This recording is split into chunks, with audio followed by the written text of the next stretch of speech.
बिस्मिल्लाहिर्रहमानिर्रहीम। अस्सलाम वालेकुम। यूट्यूब के ऊपर मुबीनास कुकिंग चैनल को देखने और पसंद करने के लिए मेरे तमाम दोस्तों का बेहद शुक्रिया। दोस्तों, आज मैं आपके लिए एक मज़ेदार से खड़े मसाले के कीमे की रेसिपी लेके आई हूँ। ये बेहद लजीज बन के तैयार होता है और बहुत ही मिनटों में तैयार हो जाता है। तो वीडियो को लास्ट तक देखिएगा। अगर पसंद आ जाए तो लाइक्स कर दीजिएगा। तो चलिए इसके हम इंग्रेडिएंट्स को नोट कर लेते हैं। इसके लिए मैंने बीफ का आधा किलो कीमा लिया है।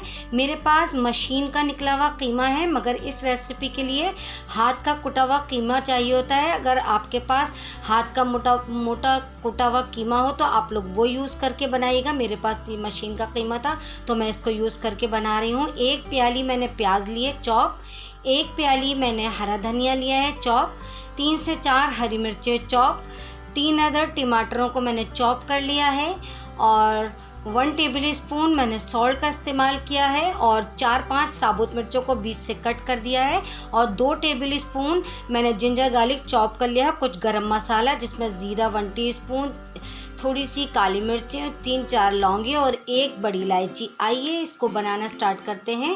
देखिए, मैंने एक पतीली में आधा कप ऑयल के करीब शामिल करके उसको गरम करा। उसके बाद मैंने इसके अंदर चॉप प्याज शामिल करके मैं इसको फ्राई कर लूँगी। लाइट गोल्डन होने तक हम इसको पकाएंगे।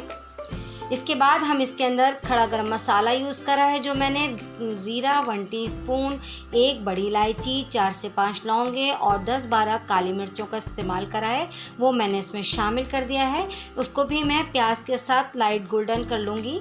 गरम मसाले की जो खुशबू है वो प्याज में जब के साथ पकाया जाता है तो बहुत ही अच्छी सी स्मेल आने लग जाती है।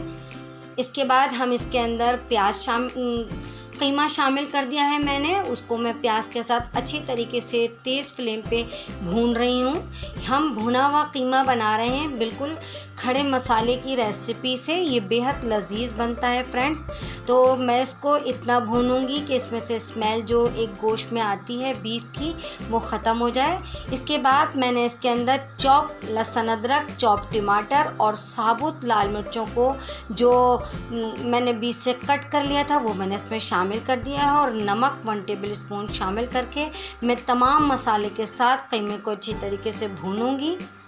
थोड़ी सी देर हम इसको कवर करके पकाएंगे ताकि टमाटर सॉफ्ट हो जाए। देखिए, टमाटर सॉफ्ट हो गए हैं, कीमा भी अच्छी तरीके से भुन गया है। ऑयल भी देखें ऊपर आ गया है। इसके ऑयल ऊपर आ जाने की पहचान यही होती है कि कीमा हमारा भुन चुका है, सालन बिल्कुल भुन गया है और ये बिल्कुल मशीन का निकला हुआ बारीक कीमा है। तो ये बहुत ही मिनटों में बन के तैयार हो जाता है। इसके अंदर मैंने चॉप जो हरी मिर्चें ली थी 4 से 5 अदद, वो भी मैंने इसमें शामिल कर दिया है।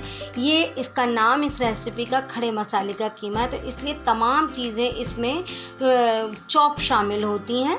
इसमें आखिर में हम हरा धनिया शामिल कर देंगे। दोस्तों, देखिए कितने मिनटों में ये रेसिपी बनके रेडी हो गई है। आप देख सकते हैं कितना ज़बरदस्त इसका कलर आया है। कीमा बहुत अच्छे से फ्राई हो गया है। इसको हम ज़्यादा नहीं भूनते और खड़े मसाले का कीमा जो हम पकाते हैं तो इसके अंदर हम पानी का इस्तेमाल नहीं करेंगे। बिल्कुल गोश्त जो कीमा है अपने ही पानी के अंदर पक के तैयार हो जाएगा। दोस्तों, रेसिपी बिल्कुल मेरी बनके रेडी हो गई है। आप इसको चपाती के साथ, तंदूर की रोटी के साथ सर्व कर सकते हैं। अगर आपको मेरी रेसिपी पसंद आए तो मेरे चैनल को ज़रूर सब्सक्राइब करिए, बेल आइकन को दबाना हरगिज़ मत भूलिए ताकि हर आने वाली न्यू रेसिपी का नोटिफिकेशन सबसे पहले आप तक पहुंचे। और अगर आप लोग नए हैं तो आप लोग भी जल्दी से सब्सक्राइब कर लीजिए। कमेंट सेक्शन में फ्रेंड्स ज़रूर कमेंट्स करके बताया करिए कि आपको मेरी बनाई हुई रेसिपीज़ कैसी लगती है और मैं आप लोगों के लिए और कौन कौन सी रेसिपीज़ लेकर आऊँ। मुझे इंस्टाग्राम पे फॉलो करिए, फेसबुक पे फॉलो करिए। मेरी वीडियो को लास्ट तक देखने के थैंक्स फॉर वॉचिंग। अल्लाह हाफिज़।